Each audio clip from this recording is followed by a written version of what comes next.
warm welcome to the Canada News with your host Gurdwara. Now let's take a look at the headlines. Canada has crossed the third wave of coronavirus, said Dr. Theresa, Canada's Chief Medical Officer.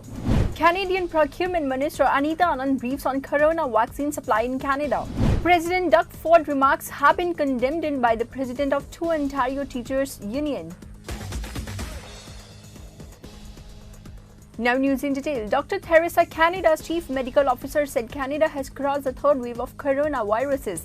She said 20% fewer cases are now being recorded during the peak in April. The number of people recovering from this disease has also increased and the number of patients admitted to the ICU has also decreased, she said. We're seeing hopeful signs that we've passed the peak of the third wave. The latest 7-day moving average of daily case counts is more than 20% lower than the peak in April, dropping to less than 7,000 cases daily for the first time since early April. We're also beginning to see reductions in the number of people experiencing severe and critical illness, with less than 4,000 people with COVID-19 being treated in our hospitals each day, including less than 1,400 in intensive care, and an average of 48 deaths being reported daily. This is important progress, but the numbers are still too high. We must drive infection rates down much lower while getting our vaccine rates as high as possible. To date, over 17 million COVID-19 vaccine doses have been administered across Canada.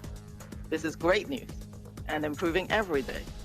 But we can't let go of the public health measures and individual precautions that are our essential safety rope to prevent another resurgence on this tricky path. As our modeling shows, by maintaining control measures until at least 75% of eligible adults have received a first dose of a COVID-19 vaccine and at least 20% of them have had their second dose, we would drive infection rates low enough and raise vaccine protection high enough to allow for lifting of restrictions without overwhelming health systems. But one dose of a two-dose vaccine series is not enough to maximize protection. We need to aim for at least 75% of everyone who is eligible for vaccination getting fully vaccinated. Canadian Procurement Minister Anita Anand briefs on coronavirus vaccine supply in Canada. She said more than 20 million doses of the COVID-19 vaccine arrived in Canada yesterday. It's one of the G20 countries in terms of vaccines, she said. Anita Anand said 42% of the Canadians have received the first dose of the COVID-19 vaccine. Today, I will provide an update on vaccine deliveries into Canada and milestones that we have reached. As of yesterday, more than 20 million doses of COVID-19 vaccines have arrived into this country. Canada is currently in the top G20 countries across a number of metrics, including total doses administered per capita, percentage of population that has received at least one dose, and average daily vaccination rates. In particular, 42% of all Canadians have had at least one dose of vaccine, and more than half of all Canadians who are adults have received at least one dose.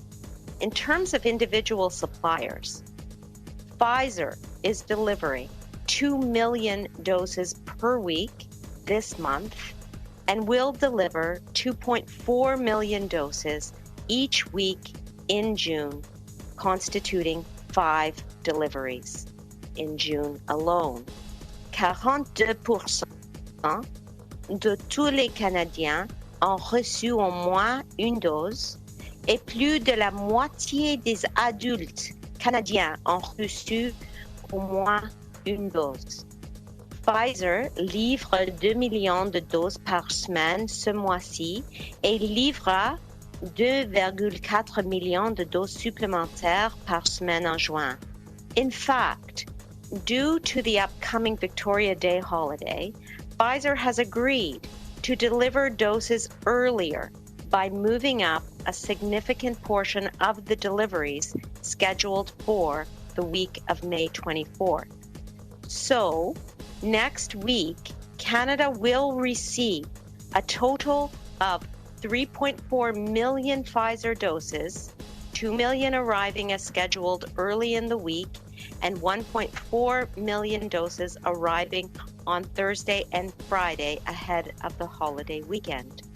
The balance of the scheduled doses for the week of May 24th, approximately 600,000, will arrive shortly after the holiday Monday. Combined with the upcoming delivery of 1.1 million Moderna doses next week, Canada will be receiving 4.5 million doses in total next week. To repeat, 4.5 million doses of Pfizer and Moderna are arriving to Canada next week. We are continuing negotiations with our suppliers to accelerate deliveries so that the provinces and territories can get vaccines into the arms of Canadians as rapidly as possible.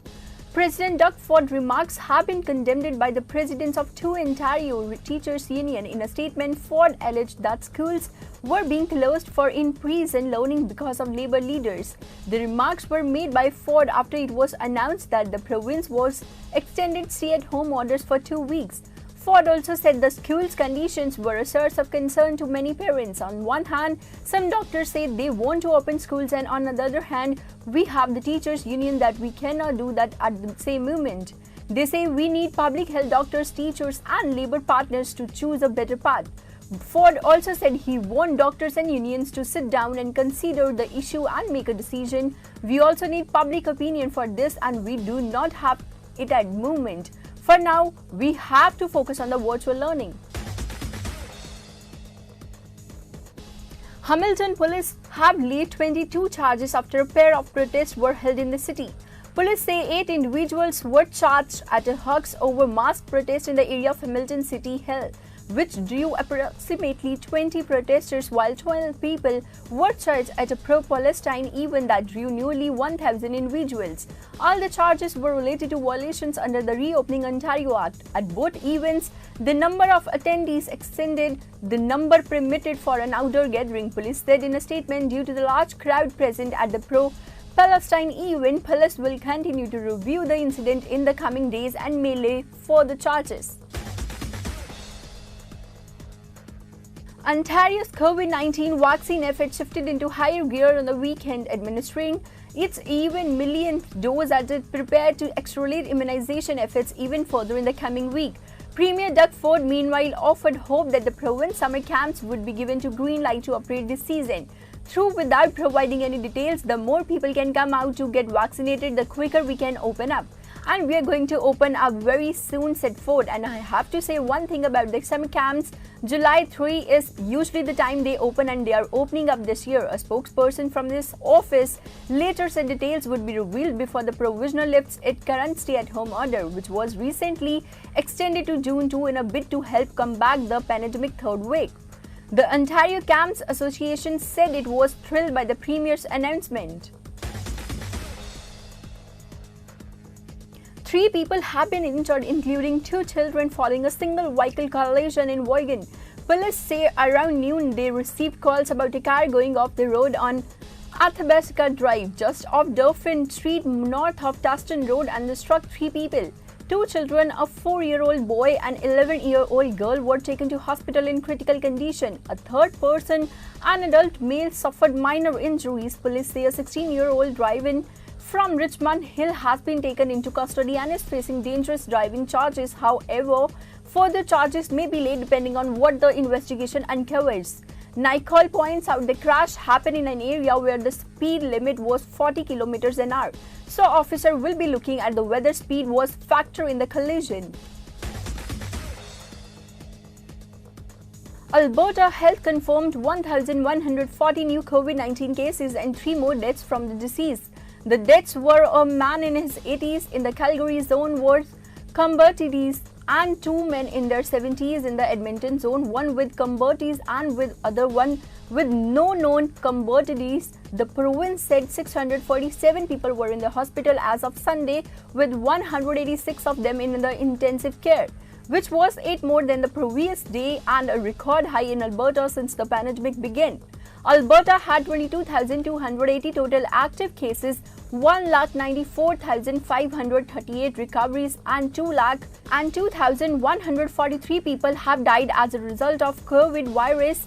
Since the start of the pandemic, the Calgary zone has 10,515 active cases, the Edmonton zone has 5,035, the North zone has 3,309, the Central zone has 2,291 and the South zone has 1,101. There are 29 cases in unknown zones. The new cases came from 11,858 tests and the provisional positivity rate was 9.6% according to the Alberta Health.